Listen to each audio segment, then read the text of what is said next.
తెలంగాణ రాష్ట్ర ప్రభుత్వానికి గత 10 సంవత్సరాల పరిపాలనలో విద్యాశాఖను నిర్లక్ష్యం చేసి నిర్వీర్యం చేసి వేలాది సింగిల్ టీచర్ పాఠశాలలను తండాలలో గూడాలలో మారుమూల పల్లెల్లో మూసివేయడం జరిగింది.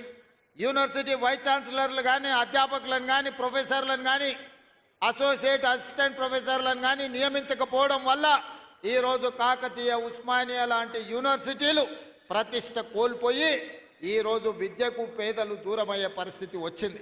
అందుకే మన ప్రభుత్వం ప్రజాపాలన వచ్చినెంబడే విద్య మీద పెట్టేది ఖర్చు కాదు, విద్య మీద పెట్టేది పెట్టుబడి ఈ దేశ భవిష్యత్తు తరగతి గదుల్లోనే ఉంది.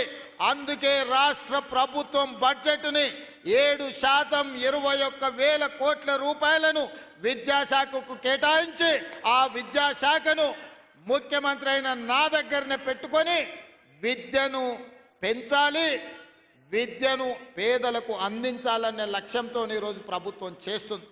ఇదే కాదు, 10 సంవత్సరాలు టీచర్ల బదిలీలు జరగలేదు, 20 సంవత్సరాలు టీచర్లకు ప్రమోషన్లు ఇవ్వలేదు, దాదాపుగా 10 ఏళ్ళు డిఎస్సి నోటిఫికేషన్ ఇవ్వక ఒక్క నూతనంగా కూడా టీచర్లను నియమించలేదు.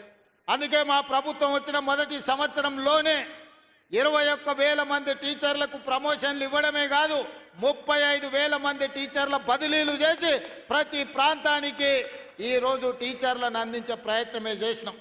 ఇదే కాదు, మా అధికారుల కృషి వల్ల 10 సంవత్సరాలు నియామకాలు జరగని డిఎస్సి టీచర్ల నియామకం 55 రోజుల్లో 11,000 మంది టీచర్లను ఎల్బీ స్టేడియంకి పిలిచి వాళ్లకు నియామక పత్రాలు అందించి 11,000 మంది నూతన టీచర్లను అందించడం ద్వారా తండాలలో గూడాలలో ఉండే పాఠశాలలను తిరిగి ప్రారంభించే ప్రయత్నం చేసినాం.